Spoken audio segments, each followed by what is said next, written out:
Hello friend, तो नमस्कार। तो आप लोग कैसे हैं? आशा करता हूँ कि आप लोग बढ़िया होंगे, मस्त होंगे, ज़बरदस्त होंगे।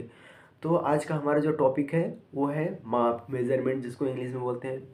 तो माप हम लोग आज पढ़ेंगे। माप कितने प्रकार के होते हैं, माप कैसे लिए जाते हैं, माप में कौन कौन से टूल यूज किए जाते हैं, अप्रत्यक्ष प्रत्यक्ष मापी यंत्र हम लोग ऐसे डिस्कस करेंगे। और हम लोग का आज मेन टॉपिक रहेगा कैलिपर। तो चलिए हम लोग शुरू करते हैं। माप, माप क्या होता है? अच्छा, आप ही लोग बताइए, माप होता क्या है? तो मैं बता दूं कि जैसे कि जो कुछ भी जाप दिया होता है उसकी एक पहले ड्राइंग मिलती है। जैसे कि मैं आपको अभी दिखाऊंगा अपनी जॉब की ड्राइंग, और जॉब भी दिखाऊंगा कि ऐसे बनता है। तो जब हम लोग ऐसे एक सेंटेंस में बोले तो जब किसी भी जॉब को बनाने के लिए उसकी ड्राइंग दी हो, तो ड्राइंग के अनुसार जॉब में लंबाई, जॉब की चौड़ाई, जॉब में जो भी प्रक्रिया है, जैसे मान लीजिए ग्रूविंग है तो उसकी grooving, chamfering, turning, knurling, facing, जो कुछ भी संक्रिया है उसमें दिया रहेगा। तो जैसे कि टर्निंग करना हुआ, टर्निंग करते वक्त हमें उसका डायमीटर यानी लेंथ की ज़रूरत पड़ी, और चौड़ाई, लंबाई, चौड़ाई, गहराई, ऊंचाई, मोटाई, ये सब मापने के लिए हमें किसी न किसी यंत्र का ज़रूरत पड़ता है, तो उसे हम लोग बोलते हैं मापी यंत्र। और उस लेंथ को मापने की प्रक्रिया को कहते हैं माप, जिसको इंग्लिश बोलते हैं मेजरमेंट। तो एक क्लियर हो गया मेजरमेंट होता क्या है। इसके बाद हम लोग जानेंगे कि how many types of measurement, मतलब मेजरमेंट कितने प्रकार के होते हैं। तो मेजरमेंट मुख्यतः तीन प्रकार के होते हैं। पहला अप्रत्यक्ष मापी यंत्र, जिसको इंग्लिश में बोलते हैं इनडायरेक्ट मेजरिंग टूल। दूसरा होता है प्रत्यक्ष मापी यंत्र, जिसको बोलते हैं कि डायरेक्ट मेजरिंग टूल। और तीसरा होता है तुलनात्मक मापी यंत्र, जिसको हम लोग कंपेयर करके माप सकते हैं। तो अप्रत्यक्ष मापी यंत्र क्या होता है? जैसे कि अप्रत्यक्ष के अंदर यानी वे यंत्र इसमें यूज होते हैं जिसका यूज करके हम डायरेक्ट रीडिंग नहीं ले सकते। जैसे कि हम लोग जब छोटे से, तो जैसे बित्ता हो गया, जैसे कि यहाँ से यहाँ तक मेज़र करना है। तो मान लीजिए यही बॉटल है, हमने यहाँ से लेकर यहाँ तक इसको मतलब माप लिया। तो ये क्या है, कुछ यूनिट इसमें बता सकते हैं? नहीं।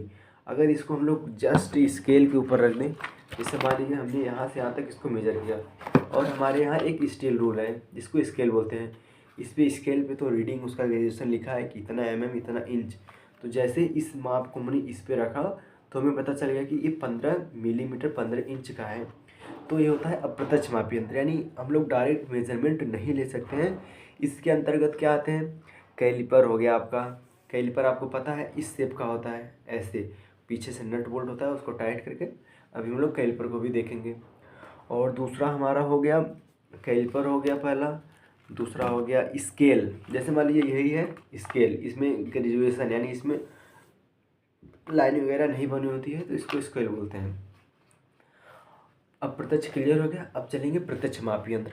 प्रत्यक्ष मापी यंत्र वे यंत्र होते हैं जिसके द्वारा हम लोग डायरेक्ट किसी भी वस्तु का हम लोग डायरेक्ट रीडिंग ले सकते हैं, डायरेक्ट माप ले सकते हैं। जैसे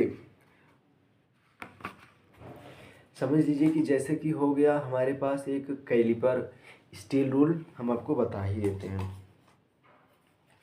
ये हमारे पास एक सेट स्क्वायर है, इसमें देख सकते हैं ग्रेजुएशन लिखा है कि यहाँ पे इतना मिलीमीटर, यहाँ पे इतना मिलीमीटर, आप लोग देख सकते हैं, दिखाई दे रहा होगा 1 2 3 4 करके।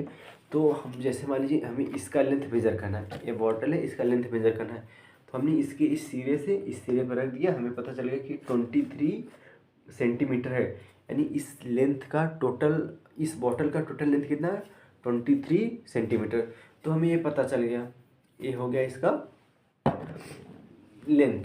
तो ये कौन सा लेंथ हुआ? हमने डायरेक्ट इसका लेंथ निकाला है, ये नहीं कि इससे मेज़र करके फिर इस पे रख के फिर निकालें ना, हमने डायरेक्ट लिया है। तो ये हो गया आपका डायरेक्ट मेजरिंग टूल या फिर डायरेक्ट मेजरमेंट। इसमें कौन कौन से होते हैं हमने आपको बता दिया, steel rule, set square, etc, vernier caliper, micrometer वगैरह वगैरह। तो ये हो गया। अब तीसरा क्या है कि तुलनात्मक माप यंत्र, कंपेरिजन करके हम लोग मेज़र करेंगे। जैसे कि समझ लीजिए ये हमारे पास है, ये हमारा मास्टरपीस है। जैसे कि हमारा एक जॉब है, इसका लेंथ, ब्रेथ और विथ तीनों परफेक्ट है, यानी लंबाई, चौड़ाई, ऊंचाई जो भी है बिल्कुल परफेक्ट शेप में है। तो हमें समझ लीजिए एक सेम इसका कॉपी बनाना है, तो हमने करेंगे क्या? हम लोग को कुछ नहीं करना है, बस इसको जैसे मान लीजिए हमें इससे ही ये मास्टरपीस है, इसको देख के सेम इसमें से कॉपी करके बनाना है। तो हमने क्या किया, इसको रख के ऐसे अच्छे से जहाँ तक जा रहा है कट कर लेंगे, फिर इधर जो एक्स्ट्रा पार्ट है उसको कट कर लेंगे। यानी मास्टरपीस के कंपेयर करते करते हमने एक दूसरा पीस बना लिया, जॉब बना लिया। तो ये होता है। तो हम आज जो टॉपिक है हमारा मेन, आपको माप समझ में आ गया, अब प्रत्यक्ष मापी यंत्र, प्रत्यक्ष मापी यंत्र, तुलनात्मक मापी यंत्र समझ में आ गया। तो हम लोग आगे जो पढ़ने वाले हैं उसका नाम है कैलिपर। तो हम लोग जानेंगे कि कैलिपर कितने प्रकार के होते हैं, कैलिपर किसके आधार पर कितने प्रकार के होते हैं, ये सब पढ़ेंगे। तो कैलिपर का शेप आई थिंक आप लोग को पता ही होगा, हम बता भी देते हैं कैलिपर का शेप कैसा होता है, उसके बाद आप लोग को बिल्कुल परफेक्टली समझ में आएगा। ये देख सकते हैं,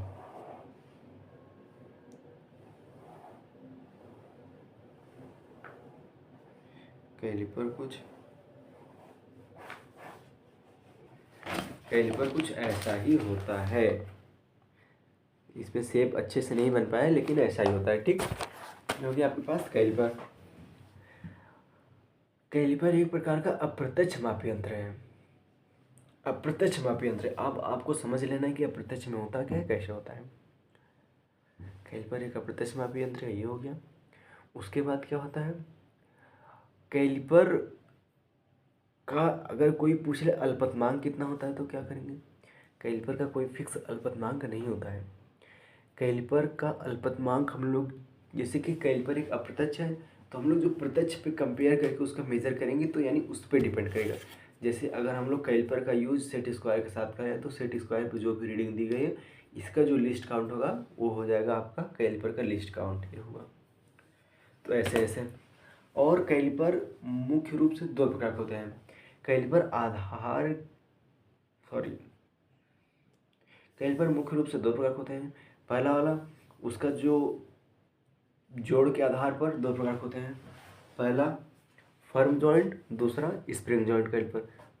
फर्म जॉइंट में क्या होता है कि उसमें एक पिन द्वारा दोनों लेग उसके जुड़े होते हैं, ये हो गया फर्म जॉइंट कैलिपर। और लेग जॉइंट कैलिपर में उसमें नट और बोल्ट के द्वारा टाइट किया जाता है, ये होता है फर्म जॉइंट कैलिपर। आपको समझ में आया होगा। उसके बाद क्या होता है कि ये हो गया।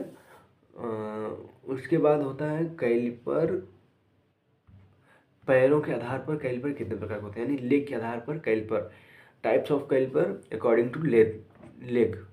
तो लेग के आधार पर कैलिपर मुख्य रूप से तीन प्रकार के होते हैं, आउटसाइड कैलिपर, इनसाइड कैलिपर और तीसरा जेनी कैलिपर।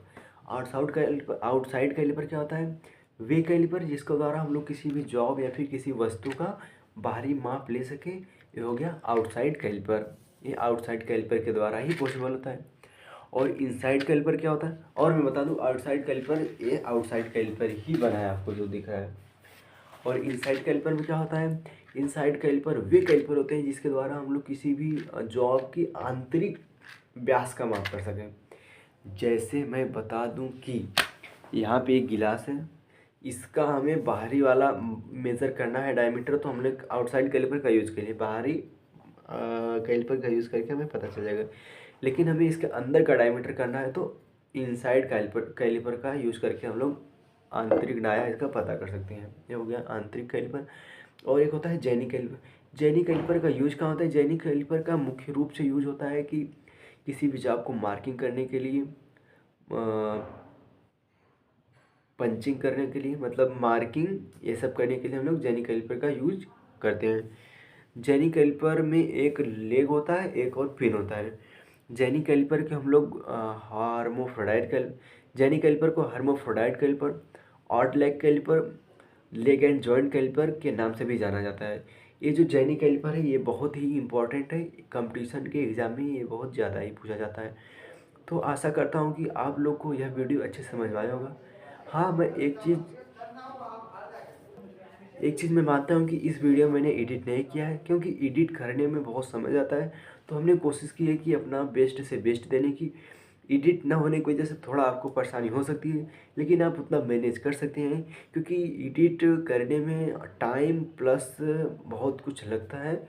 इसीलिए हमने एडिट नहीं किया है, डायरेक्ट अपलोड किया है। आप लोग कमेंट में बताएंगे कि ऐसे वीडियो हमारा कैसा लग रहा है विदाउट एडिट। नमस्कार।